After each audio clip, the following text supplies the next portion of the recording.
Saudaraku, saat ini saya akan membahas tentang Allah Tritunggal dengan subtema dari frasa firman itu bersama-sama dengan Allah yang diambil dari Yohanes 1 ayat 1b, bahasa Yunaninya kai hologos en prostonteon. Mari kita ikuti penjelasannya satu persatu mulai dari logos. Logos yang dimaksudkan di sini adalah Yesus. Perhatikan kata theos yang tidak menggunakan artikel. Hal itu dapat diartikan baik theos maupun logos adalah pribadi yang berbeda. Sekalipun demikian, kita tidak dapat atau tidak boleh mengatakan bahwa Yesus itu adalah Deuteros Theos, Allah kedua, atau mengatakan Allah Bapa memiliki derajat lebih tinggi daripada Yesus. Karena pernyataan ini pasti akan mengarah pada pemahaman politeisme. Jika kita berpendapat Yesus lebih rendah dari Bapa, maka konsekuensinya adalah bahwa kita akan merombak pandangan kristologi kita. Bisa saja nanti akan ada keyakinan bahwa Yesus adalah salah satu makhluk sorga yang ditinggikan Allah dan menjadi Allah minor di samping Allah Bapa. Disinilah keunikan rahasia eksistensi, esensi, substansi Allah Yahweh semesta alam. Di satu sisi, pribadi Allah dan Yesus adalah berbeda. Tetapi di sisi lain, Yesus Kristus juga disebut sebagai Allah, seperti juga yang tertulis dalam 1 Yohanes 1, Roma 9 ayat 5, Titus 2 13, Ibrani 1 ayat 8, Yohanes 20 ayat 28. Dalam Yohanes 20 ayat 28 disebutkan, O kuriosmu, kai ho theosmu. Thomas menjawab dia, ya Tuhanku dan Allahku. Perhatikan konstruksi tata bahasa Yunaninya. Kata theos dan Yesus ini keduanya berstatus subjek kalimat. Kasus vokatif berbentuk nominatif, yang memiliki atribut dan yang dihubungkan dengan konjugasi koordinatif dan. Dua subjek dengan dua artikel inilah yang menunjukkan suatu pengakuan yang paling jelas dan sederhana tentang keilahian Kristus. Dan juga ada dua kata, Tuhan yang sinonim dengan Yahweh dan Allah, digunakan bersama-sama dan ditujukan kepada Yesus sebagai pengakuan atas kemuliaannya, dan Yesus Kristus menerima ini tanpa ragu-ragu. Logos atau Yesus tidak memiliki permulaan, tetapi sudah ada sejak kekekalan. Sejauh pikiran manusia dapat memahami masa lampau dalam kekekalannya, Tuhan Yesus sudah ada di sana. Ia tidak pernah diciptakan, ia tidak memiliki permulaan. Firman itu, Yesus bersama-sama dengan Allah. Yesus memiliki kepribadian yang terpisah dan berbeda. Yesus bukan hanya sebuah ide, sebuah pemikiran, atau suatu contoh yang tidak jelas, tetapi Yesus adalah pribadi yang nyata, yang hidup bersama Allah. Firman itu adalah Allah. Ia tidak hanya tinggal bersama Allah, tetapi ia sendiri, Yesus itu sendiri adalah Allah. Berikutnya penjelasan tentang kata depan pros. Dilihat dari analisa tata bahasa, kata depan pros yang diikuti dengan kasus akusatif menunjukkan, pertama, gerakan menuju atau gerakan ke arah. Hal ini menunjukkan tentang kedekatan hubungan Yesus dengan Bapa. Kedekatan Yesus dengan Bapa bukan ke arah menjauh, tetapi ke arah semakin mendekat kepada Bapa.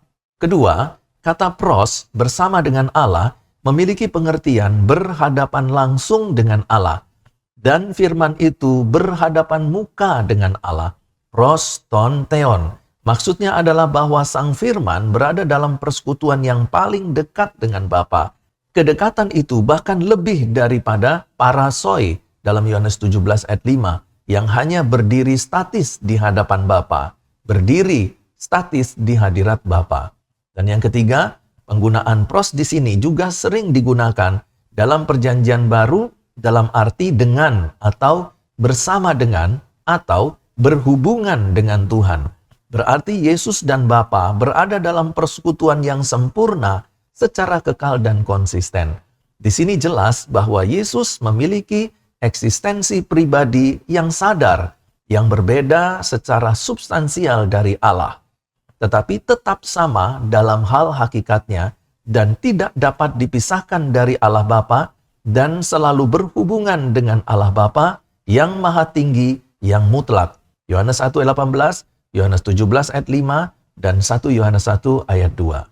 Firman yang sepenuhnya ilahi ini yang ada sejak kekekalan sebagai pribadi yang sehakikat dengan Allah, menikmati persekutuan yang penuh kasih dengan Bapa, dan Yesus bersukacita dalam persekutuan ini. Sukacita ini begitu membekas pada Yesus Kristus, sehingga tidak pernah terhapus dari kesadaran Yesus, seperti yang juga terlihat dalam doa Yesus dalam Yohanes 17. Ada kemuliaan dan kebahagiaan yang dimiliki Kristus bersama Allah sebelum dunia ini ada. Anak yang berbahagia tak terhingga dalam kenikmatan pangkuan Bapa, dan tidak kurang pula kenikmatan Bapa, anak yang dikasihinya. Bandingkan Amsal 8 ayat 30. Tidak heran bahwa di dalam kehidupan doanya, Yesus dapat berdoa kepada Bapa itu berjam-jam semalam suntuk, bahkan hingga 40 hari ketika Yesus berpuasa di padang gurun. Selain dari itu, ketika dilihat dari analisa etimologi semantiknya, kata depan pros dengan bentuk akusatif menunjukkan kesetaraan dan keintiman, saling berhadapan satu sama lain, memiliki makna sebagai satu persatuan dan persekutuan yang hidup, menyiratkan pengertian aktif dalam hubungan ikatan pernikahan sepasang suami istri, bahwa mereka sekalipun ada dua pribadi, tetapi sekarang telah menjadi satu daging. Demikian pun antara Allah dan Tuhan Yesus Kristus. Pengertian ini jelas menunjukkan eksistensi kepribadian Logos Yesus yang tak dapat diganggu-gugat. Kebersamaan Logos Yesus bersama dengan Allah bukanlah sebuah intuisi, teori, atau konsep di mana Logos itu ada dalam pikiran dan rencana Allah. Tetapi Logos itu adalah benar-benar pribadi yang bersama-sama dengan Allah. Hubungan Yesus Logos dengan Bapa ini nampak jelas dalam hidup dan pelayanan Yesus Kristus yang semuanya dicatat di dalam kitab suci. Ketika Yesus berbicara tentang bait Allah, ia menyebutnya sebagai rumah Bapakku. Lukas 2 ayat 49. Sebaliknya, pada waktu pembaptisan Yesus, Bapa menyatakan bahwa Yesus adalah anaknya. Inilah anakku yang kukasihi, kepadanyalah aku berkenan. Matius 3:17. Demikianlah penjelasan saya, kiranya Tuhan Yesus memberkati saudara sekalian.